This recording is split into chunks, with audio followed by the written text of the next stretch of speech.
Hello fellow gamers. My previous two videos of the 101 things you didn't know about Kingdom Hearts 1 seems to have been really well received by all of you. I'm glad I was able to help you guys see some of the more obscure parts of this game. So, ever since making this video, I've managed to find another 65 obscure things you probably didn't know about this game. As per the previous video, I'll try to stick to the facts that you're pretty unlikely to know unless you're some kind of Kingdom Hearts wizard. Starting off with number 1, we have the wind direction at Destiny Islands. If you've watched my previous video, you'll see that I've pointed out a similar wind compass in Deep Jungle. Well, there's one on Destiny Islands too. And this one shows that the wind here is also blowing to the north. The wind direction is also shown by the movement of plants on both sides of the island. Number 2. Immortal Sora.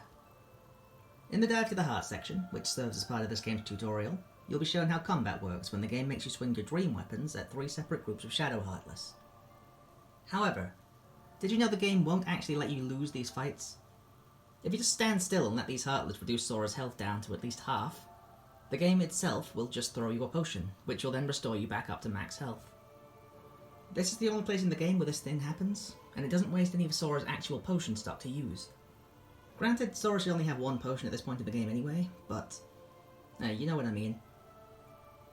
Since the story will progress even if you lose to the Dark Side boss at the end of this section, there is actually no way to lose in this level, thus making Sora temporarily immortal. Number 3. The fastest way to farm Serenity powers. The pink Agaricus is a rare mushroom Heartless that will only spawn in one of 2 locations: the Deep Jungle Treehouse and the Undersea Cave in Atlantica. Now, most of the community will tell you not to bother with the one in Atlantica, because the Atlantica controls don't give you access to aerial combos or limits, which means no one has ever got 100 hits off on this thing. However, this only matters if you want the Prime Cap accessory, a relatively worthless item by the time you get it that boosts your defense by 5 by lowering your strength, also by 5. If you only really want the Serenity power item drop, then the one in Atlantica is actually more efficient to farm it. It has a higher than 90% spawn rate every time you reset the mushroom spawns. You don't have to go looking for the white mushrooms that spawn alongside it, because they are all within 10 feet of each other. And, because of the way the Serenity power drop works, you will get at least a 10% chance of getting it if you get 40, 50 or 60 hits on it, and a 20% chance of getting another one if you get 70, 80 or 90 hits. So all you have to do is equip 3 combo pluses to increase your combo length to 7, and make sure that you've got any lucky abilities equipped for your team, stop all the white mushrooms, which takes under 10 seconds, cast Air Ogre on yourself, cast Stop on the pink Agaricus, and then literally just spam the X button until your time runs out. Doing so will give you a hit score above 70, which will give you a pretty decent chance of getting 2 Serenity powers per run. And the icing on the cake, to reset the room, all you have to do is come out here to the Calm Depths, then out here to the Undersea Valley. Now just make your way back in, and oh look, there they are again. This can make grinding for all 7 required Serenity powers quick and easy, and altogether it'll take you under an hour to farm all of them. Number 4. Merlin's Toys. If you come over to Merlin's house in Traverse Town, you can come over to the back of his room where he'll have a small model for a train. This is most likely a reference to the steam-powered toy train that he used in the Sword in the Stone movie, which he could move by using boiling water from his kettle. On a side note, the blackboard from the Sword in the Stone is also here, along with the cursive letters going from A to F. This is from when Archimedes the Owl taught Arthur to write. Number 5. Pink Agaricus animations. If you hit the pink Agaricus Heartless with one of the 3 basic elemental spells, it'll actually play a different animation as it's counting up the hits. Hitting it with fire will cause an explosion effect to play. Hitting it with blizzard will cause ice crystals to play. And hitting it with thunder will cause yellow electrical lines to appear. Gravity also causes damage, but it doesn't play any kind of interesting animation. Also, as a side note, you may have noticed this, but the Heartless actually takes 1 hit point of damage when you hit it with that first stop spell. Number 6. Sora and Sand. If Sora walks on any area with sand, like the beach at Destiny Islands or the desert in Agrabah, then he will actually leave footprints in the sand. It's easier to see them if you pause the game. However, only Sora will leave footprints.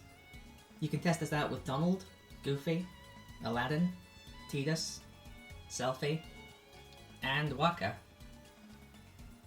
This is likely because NPC characters are not given a weight value in the game. You can see this for yourself by coming to the item shop in Traverse Town and weighing yourself on the scales in the corner.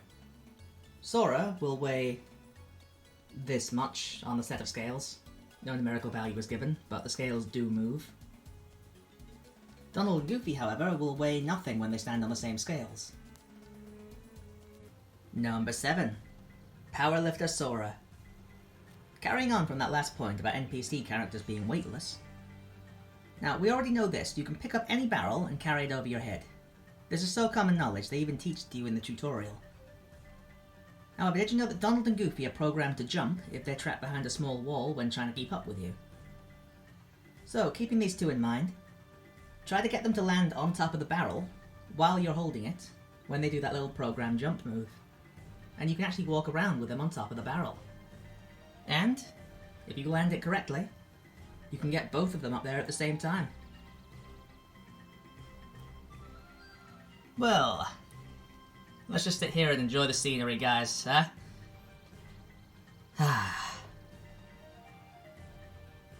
You guys want me to throw it, don't you? Don't worry, I'm not going to leave you hanging. Number 8. Tsundere Malificent-chan. Now guys, here's another update on the Maleficent/Dumbo love story that we all know and ship. Well, as you know, we can reach Maleficent's boss area using Dumbo to fly up and grab the ledge. A boss arena is suspiciously low enough for Dumbo to fly up and grab. Well, after starting the boss fight, Maleficent will fly up on a levitating platform. And wouldn't you know it, Dumbo can fly just high enough to get you up onto this platform too. I mean, it's not like she wants you to fly up there or anything. Baka. Oh my god, just admit your feelings already, Maleficent-chan. Number 9. Tarzan's parents. There's a small reference to Tarzan's parents in the Deep Jungle Treehouse section. Now they're all pretty low resolution, but if you look closely enough, there are several pictures of them all over the walls. Number 10. King Triton Polyp form. For those of you who watched the Little Mermaid movie, you may know that King Triton was transformed into one of these polyps at the end, when Ursula used Ariel to force him to give over his trident. Triton doesn't become a polyp in any of the two main games, so you'd be forgiven for believing the developers just forgot about it. However, the developers actually did reference this form in the game. If you come over to Triton's throne room and swim over here to the back of his throne, you'll see that there is a blurred image showing what Triton would look like if he were to transform into his polyp form. Number 11. Abu's elephant form. Now just like with Triton's polyp form, Abu, Aladdin's pet monkey, was transformed into an elephant in the original Aladdin movie. And just like with our number 10 entry, this does not happen in any of the two main Kingdom Hearts games. Probably because Aladdin wastes his wish on defeating a room full of bandit Heartless. Yeah, seriously, what the hell, man? However, the developers do pay homage to Elephant Abu in this game. If you come out onto the main streets of Agrabah, you'll see a set of plates, which I pointed out in my previous video as hidden Mickeys. But if you zoom into the middle of these plates, you'll see there's an elephant design in the centre, which looks very similar to Abu's elephant form. Number 12. Sora leg animation. There are some of you out there who may have missed this one, but Sora will actually lift his leg up if he's standing on uneven ground. If one leg is on one surface and the other leg is on a higher surface, Sora will actually bend his leg to stand there, and you can see this in a few locations. A good place to try this out is right here on the machine behind the Moogle workshop. Now this seems to work with some surfaces, but not with others. So for example, it works on these stairs over here in Traverse Town, right next to the accessory shop. And also on the stairs leading up to Geppetto's house. But if you try and use the stairs just behind the accessory shop, Sora's foot will actually phase through the ground instead of doing the leg animation. If you trap Sora in a permanent falling animation, you can actually play around with this animation. And if you get the analog stick positioned just right, you can make Sora's foot basically vibrate like Thumper from Bambi. Number 13. Trapped in Wonderland. Well, most of you guys know that when you get to Wonderland, Alice is on trial, and Sora has to travel around Wonderland to collect evidence of her innocence. Then the Queen of Hearts will present her own evidence and shuffle them together. Now, you may have been a little bit too distracted by the magical flying boxes to notice, but if you turn around and take a look at the environment, you'll see that all the exits have actually disappeared. And all the NPC characters even have unique dialogue if you choose to talk to them right now. Number 14. Bambi Mythril Farming. For some of you who like to just complete the story and don't really like to use the summoning mechanic outside of Tinkerbell, that is, you may not have noticed that you can actually use Bambi to help you farm for synthesis materials. Now this one's not really so much of a secret, as just a really obscure fact that most players don't know exists. When you summon Bambi, you'll notice that he has two bars next to his image sprite. A yellow bar, which represents how much time you have left until Bambi disappears, but also, the one most people miss, a blue bar just above it, which will actually increase depending on the number of enemies Bambi has seen you defeat. If Bambi sees you defeat 6 enemies, he'll leap into the air and drop a healing item for Sora, either a potion or a high potion. If Bambi sees you defeat 12 enemies, he'll leap again and have a 40% chance of giving you a synthesis shard item. And if he sees you defeat 18 or more enemies, there will be a 60% chance of him dropping another shard and a 30% chance of dropping a synthesis gem. In Traverse Town, he'll give you blaze shards and blaze gems. In Wonderland, he'll give you frost shards and frost gems. In Deep Jungle, it's thunder shards and thunder gems. In Agrabah, it's bright shards and bright gems. In Monstro, it's lucid shards and lucid gems. In Halloween Town, it's power shards and power gems. In Neverland, it's spirit shards and spirit gems. Hollow Bastion gives lucid gems and lucid crystals. And finally, the most important of them all, if you do this at the end of the world, he will drop Mythril shards and Mythril. No, you heard me right, not Mythril stones. He will drop a full-blown Mythril. The only place in the end of the world that will actually spawn enough enemies for you to do this is the area just before the final rest. Now you have to do this before the door to the save point, otherwise there won't be enough enemies in there anymore. You have to defeat the behemoth Heartless, then fight some of the Heartless here with Bambi out. Then you can jump out through this hole, which will reset all the enemies in this room, allowing you to keep farming them again and again. This is the only area in the game that will let you farm Mythrils. Number 15. Agrabah Sphinx. If you come to the treasure room of Agrabah, you'll see a giant stone sphinx near the lamp chamber. So how is a stone sphinx worthy of being a sacred treasure in the treasure room of the Cave of Wonders? Well, easy. It's not made of stone. Now, Agrabah is a fictional place that was created by Disney because they didn't want to stir up politics at the time. Agrabah is actually an allusion to the city of Baghdad in Iraq, which is a highly likely where the city is supposed to be. Now, you might be thinking, there were no sphinxes referenced in Iraq, right? That's more of an Egyptian or Greek thing, right? Well, no.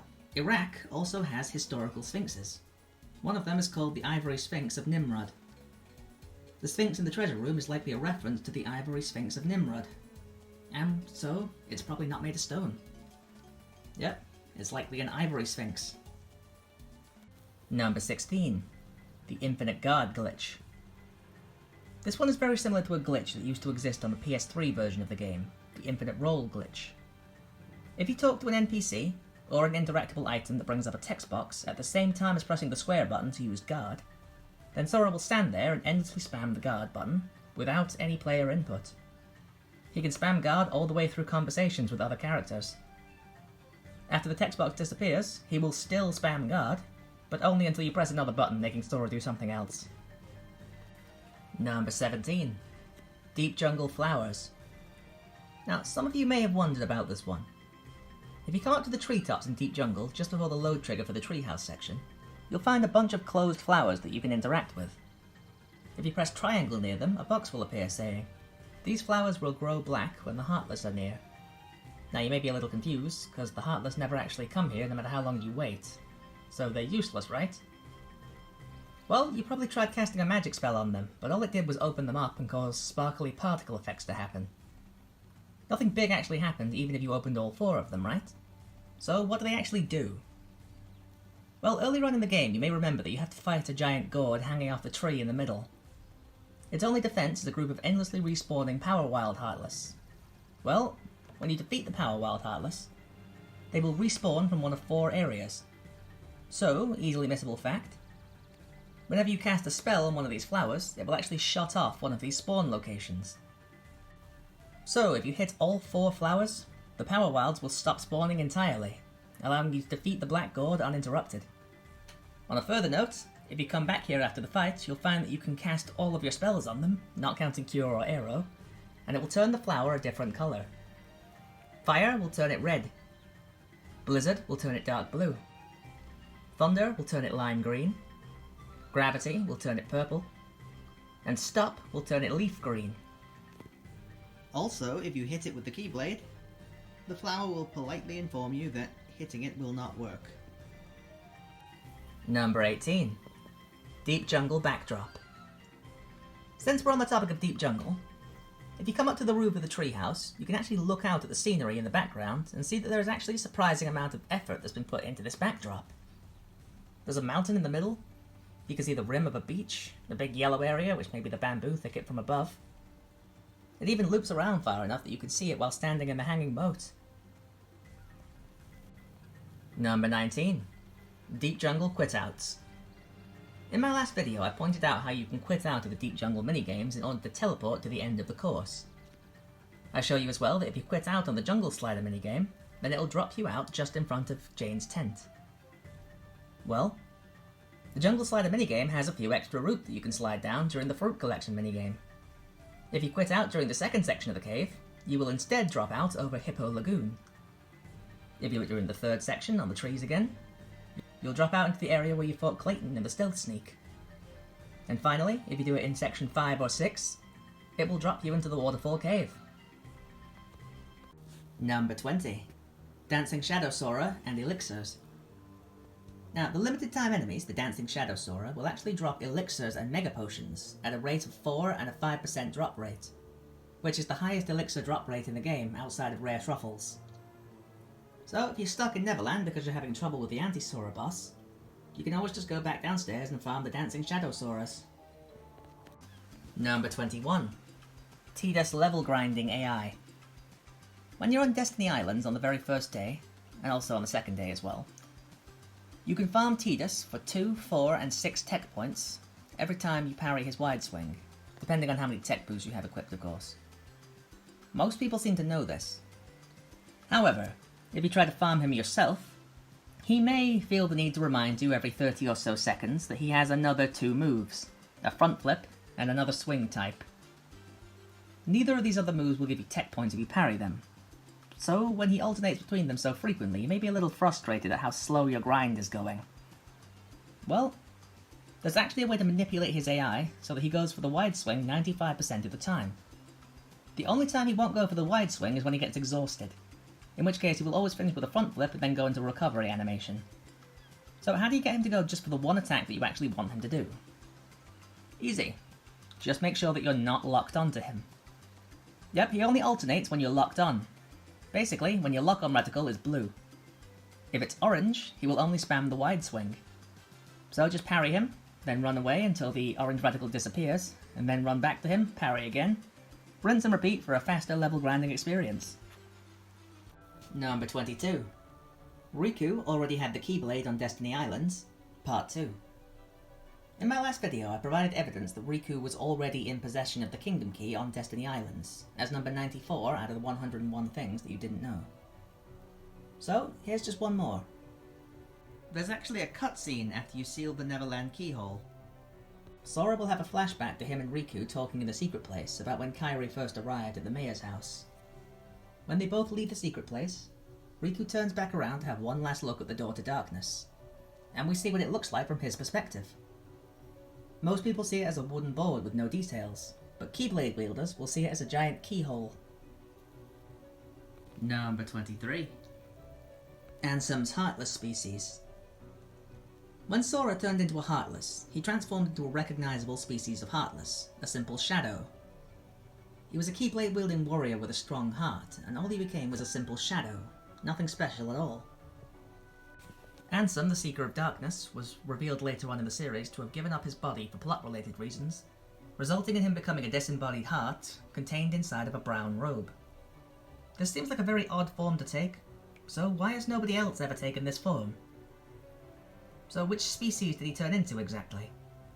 Well, we actually do see one other Heartless in the series that has taken on a similar form. The Phantom. Yep, the Phantom is also a floating heart inside of a robe. So this may actually imply that robed Ansem himself, if he were to become a boss battle, would operate in a very similar way to the Phantom Heartless. The heart itself would have some kind of gimmick that determined how you could damage it and when. So yeah, Ansem's Heartless species was a Phantom Heartless. Number 24. World Terminus Blue Portals. In the World Terminus, most of the portals are unnecessary to enter. However, 2 of the portals are necessary to enter before you're allowed to pass to the end of the level. Usually these worlds are Olympus Coliseum and Atlantica. But why, you may ask, does the World Terminus want you to visit these 2 worlds specifically? Well, actually, it doesn't care. Some people may be thinking, hey, they didn't get stopped by the Atlantica portal. For them, it was Halloween Town. And some may have managed to avoid the Olympus Coliseum one as well. So what's going on? Well, it turns out you only have to go through those portals if you haven't sealed that world's keyhole yet.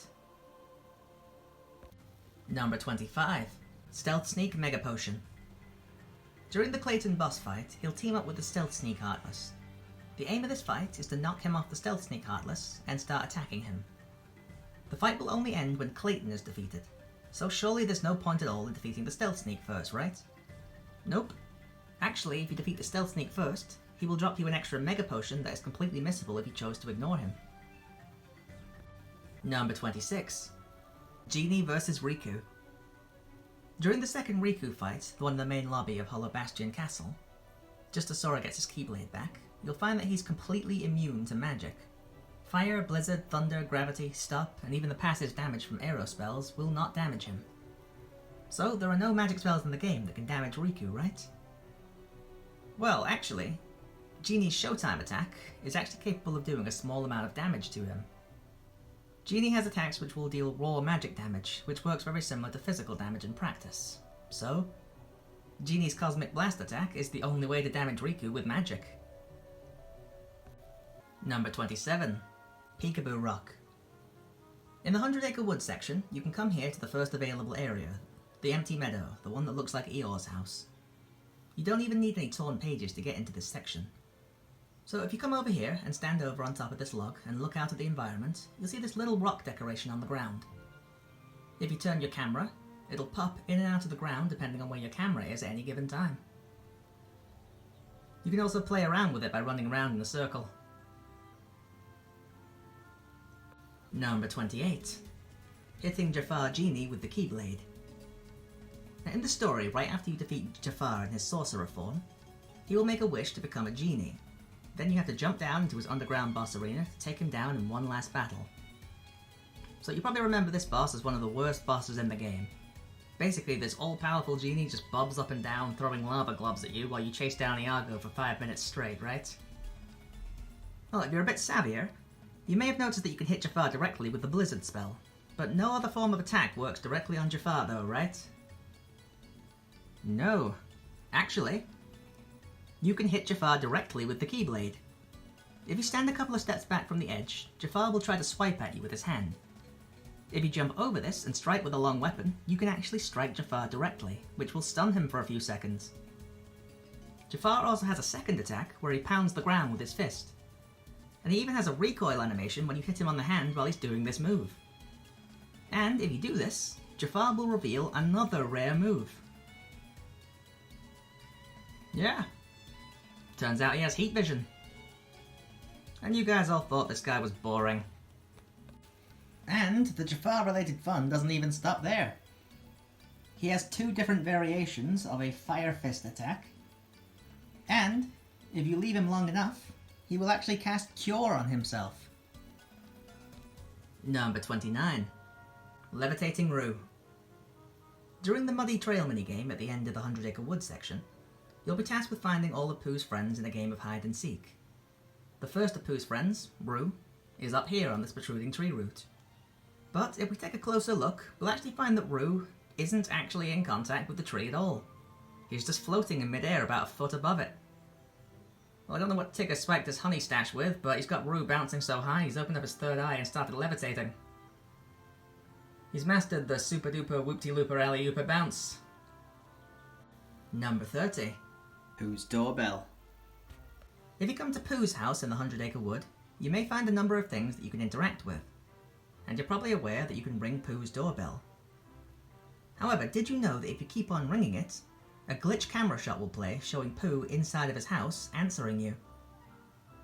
Eventually, I presume that Pooh just cuts the cord on his bell after some point, because if you keep on ringing it, the bell will just stop working. This whole world is just one glitchy mess.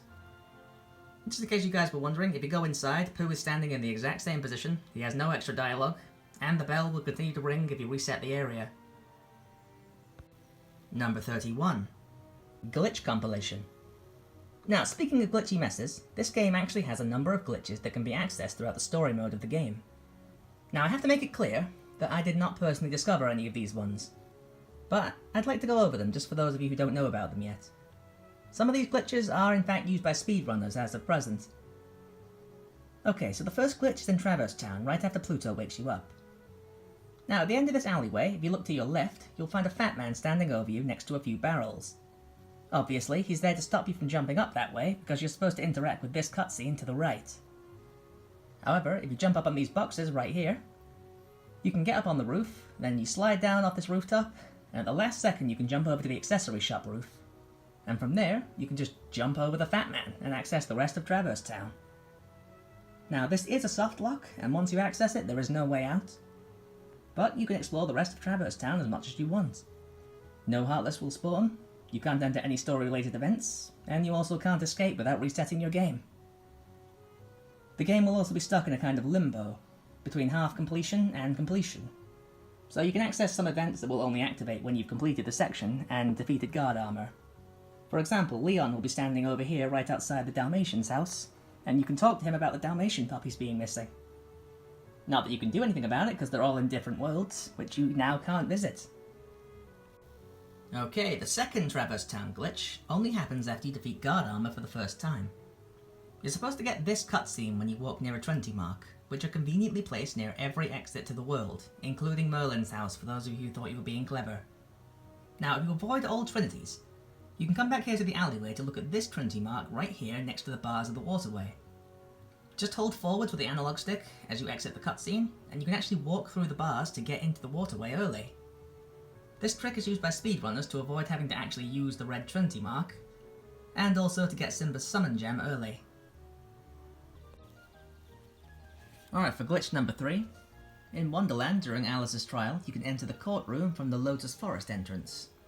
Then all you have to do is open up Jiminy's journal, then close the journal, then talk to literally anybody. As you can see, their text is completely nonsensical, even by Wonderland standards.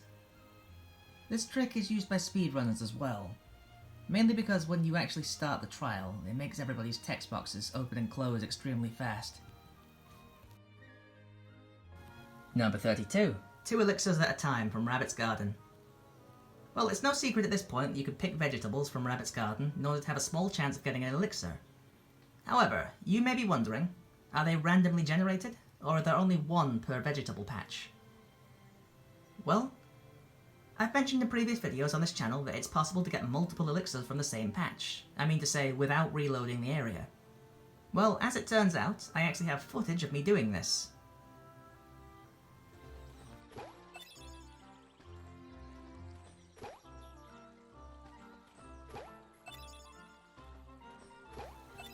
So there you have it. Video evidence that you can in fact get more than 1 elixir from the same vegetable patch. Thanks for watching the video, guys. Like, comment, subscribe, ring the notification bell, and share this video with your friends. Doing any of these things will help my channel to grow, and will help me be recognised by the YouTube algorithm.